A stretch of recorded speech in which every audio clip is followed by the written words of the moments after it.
നമ്മൾ തൊഴുകോട് അമ്പലത്തിന് ഉത്സവം കാണാൻ പോകണം. ഫാമിലി എല്ലാവരും ഉണ്ട്. അതിൻ്റെ ഇടയിൽ കൂടെ ഇതേപോലെ മാച്ച് ഒരു ഡ്രസ് കോഡൊക്കെ അതാ മാച്ച്. ഇപ്പോഴും അവര് രണ്ട് പടിയാട്ടാ.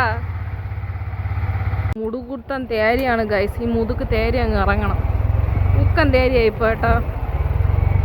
ഞാൻ വേണമെങ്കിൽ ഓണക്കടിച്ച് തരാട്ടോ. വേണ്ട മരട്ടെ. അടുത്തായോണ്ടാണ് ഗൈസ് ഹെൽമെറ്റ് വെക്കാതെ പോണത്. അതിന് പോകണില്ലാരും കേട്ടാ. തൊട്ടപ്പുറത്തുണ്ട് 50 വീടാ, 50 മീറ്റർ. അവിടെ അമ്പലത്തിൽ പോയിട്ട് കാണാൻ കേട്ടോ. എല്ലാവരും വിചാരിക്കും എനിക്ക് സുഖയില്ല. എൻ്റെ ഭർത്താവിൻ്റെ ഏറ്റവും വലിയ പ്രത്യേകതയാണ് എവിടെ പോയാലും എന്തെങ്കിലുമൊക്കെ മറക്കും. ഇന്ന് മെയിൻ ഐറ്റമായ പേഴ്സ് മറന്നു. അപ്പോൾ പോയി പേഴ്സ് തിരിച്ച് പോയി എടുത്തിട്ട് വരാം. പേഴ്സ് എടുത്തില്ല, പേഴ്സ് മറന്നു. പ്രവീണൊക്കെ എന്താണ് നിങ്ങൾക്ക് പറയാനുള്ളത്? ഒന്നും പറയാനില്ല. കണ്ട സ്വന്തം തെറ്റ് മനസ്സിലാക്കി അക്സെപ്റ്റ് ചെയ്ത് മുന്നോട്ട് പോകുന്ന ഭർത്താവ്. എന്ത് ചെയ്യാൻ ഇങ്ങനെയുള്ളത്?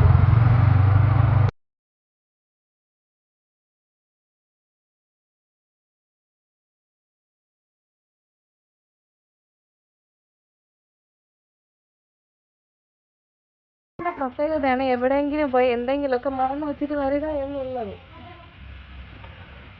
അത് സ്വാഭാവികമാണ്. എപ്പോഴും ഉള്ളൊരു സൂക്കേടാണ് എവിടെയെങ്കിലും പോകുമ്പോൾ എന്തെങ്കിലുമൊക്കെ മറന്നു വെക്കണം എന്നുള്ളത്. അത് തുറക്കട്ടെ.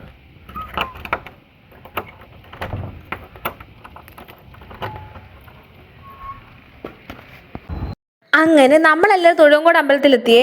അവിടെ എത്തിയപ്പോഴും മുട്ടൻ തിരക്കേട്ടാ. ഭയങ്കര ബ്ലോക്കായിരുന്നു. പിന്നെ കാറും വണ്ടി അങ്ങോട്ടും ഇങ്ങോട്ടും പോകുന്ന കാരണം ഭയങ്കര തിരക്കായിരുന്നു കേട്ടോ. ഉത്സവ സമയത്താണല്ലോ സാധാരണ ഇങ്ങനെയൊക്കെ തിരക്ക് വരാറുള്ളത്. അല്ലെങ്കിൽ ഈ റോഡിൽ ഇത്രയും ബ്ലോക്കൊന്നും ഇല്ല കേട്ടോ. പിന്നെ അമ്പലത്തിൻ്റെ അങ്ങോട്ടൊന്ന് വീഡിയോ എടുത്തുകൂടാ കേട്ടോ. കാരണം അവിടെ കണ്ടാൽ കലിപ്പാവും കേട്ടോ. അവിടെ മെയിനായിട്ട് എഴുതി വെച്ചിട്ടുണ്ട് ഫോട്ടോയും വീഡിയോ ഒന്നും അലൗഡല്ല എന്നുള്ളത്. പക്ഷേ ആൾക്കാരൊക്കെ എടുക്കുന്നുണ്ട്. നമ്മളെ മലയാളിയല്ലേ ഏത്. അങ്ങനെ നമ്മൾ അമ്പലത്തിലൊക്കെ എത്തിയേ. മുകളിലൊന്നും വണ്ടി വെക്കാൻ നമ്മൾ താഴെ ഗ്രൗണ്ടിൽ കൊണ്ടാണ് വണ്ടി വെച്ചത്. പിന്നെ അവിടെ നിന്ന് കുറച്ച് മേലോട്ട് നടക്കേണ്ടി വന്നു. എന്നാലും കുഴപ്പമില്ല. അതാണ്ട് ഇങ്ങനെ കുറച്ച് ദൂരമുള്ളൂ അവിടെ നടക്കാൻ വേണ്ടിയിട്ട് അമ്പലത്തിലോട്ട് പോവാൻ. പിന്നെ അവിടെ പോയപ്പോൾ അടിപൊളി ലൈറ്റും പരിപാടിയൊക്കെ ഉണ്ടാകും. ഇത് ഈ ഒരു വ്യൂ നേരിട്ടാണ് ഭയങ്കര രസമാണ്. ഊക്കൻ നല്ല കഥകളിയുടെ ഒരു സ്റ്റാച്ചു ആണ് കേട്ടോ. ലൈറ്റൊക്കെ ഇട്ട് സെറ്റ് ചെയ്തിരിക്കുന്നത് നല്ല രസമുണ്ട് അവിടെ കാണാൻ. പിന്നെ അച്ഛനും അമ്മയും പെട്ടെന്ന് അവിടെ വന്ന്. പിന്നെ ആദ്യകൂട്ടം പ്രവീണ ഞാൻ നോക്കി നിൽക്കുകയായിരുന്നു. ഇന്നും ഞാൻ അമ്പലത്തിൽ കയറിയില്ല. അപ്പം നിങ്ങൾ നീ എന്നും കുളിക്കൂലേ എന്ന്. കാരണം എൻ്റെ പനി കുറവില്ല, അതുകൊണ്ട് ഇന്നും കുളിച്ചില്ല. അതുകൊണ്ട് ഇന്നും കയറിയിട്ടില്ല കേട്ടോ. അങ്ങനെ ഒരു മണിക്കൂറിന് ശേഷം ഞാൻ പോസ്റ്റ് ആയതിനു ശേഷം അവർ രണ്ടുപേരും വന്ന് ആദ്യം കൂടെ പൂക്കിയൊക്കെ അമ്മ വാങ്ങിക്കൊടുത്തിട്ടുണ്ടായിരുന്നു. അങ്ങനെ എൻ്റെ ഭർത്താവിനെയും കുട്ടീനെ കണ്ടു കിട്ടിയിരിക്കുന്നു. അരമണിക്കൂർ 2 മണിക്കൂറായിട്ട് അമ്പലത്തിൻ്റെ അത് കയറിയിട്ട് ഇതുവരെ കാണാനില്ലായിരുന്നു. എന്നെ കാണാൻ പറ്റുന്നുണ്ടോ?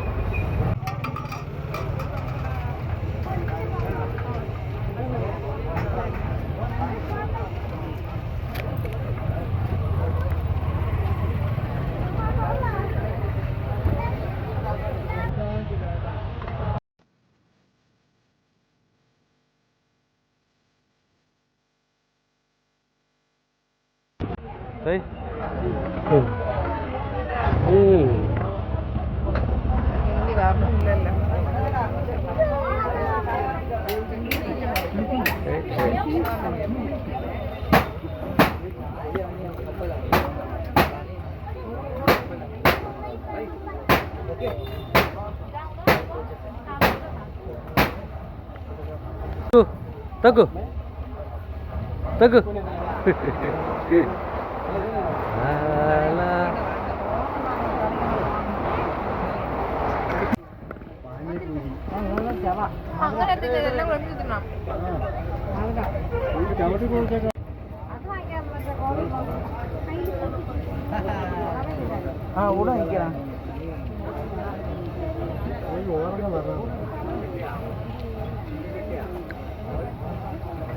സ്പൂണില്ലേ? സ്പൂൺ എൻ്റെ കൈ താഴെ പോയി.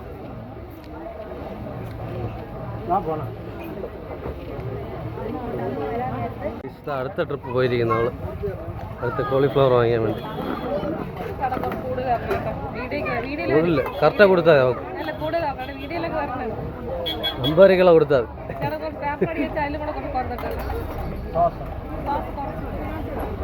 മതി.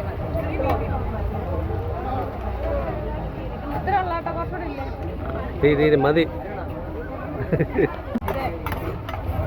ഇതെങ്ങനെ തിന്നണമെന്ന് ഞാൻ കാണിച്ചു തരാം. ഇതെങ്ങനെ ശാസ്ത്രീയമായിട്ട് എങ്ങനെ മുക്കണം.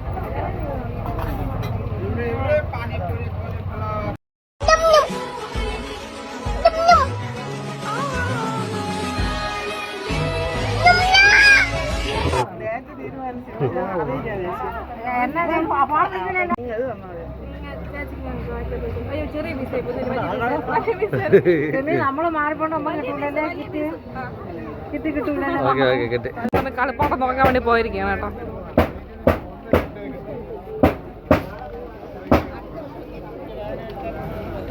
അല്ല നടക്കുമോ എന്തോ. നമുക്ക് 100 രൂപയ്ക്കുള്ളത് അത്ര പോരാ. അവിടെ പോകുന്നുണ്ടോ ഇഷ്ടപ്പെട്ടോ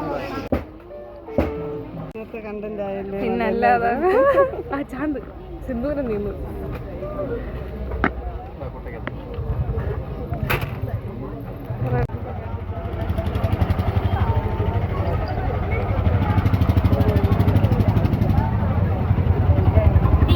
ചേട്ടാ തിന്നാ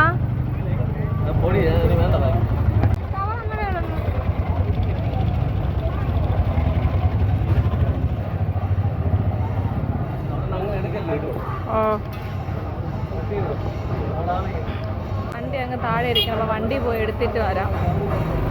തിരക്കാണ്. പിന്നത്തെ ഇത്രയും കേട്ടോ.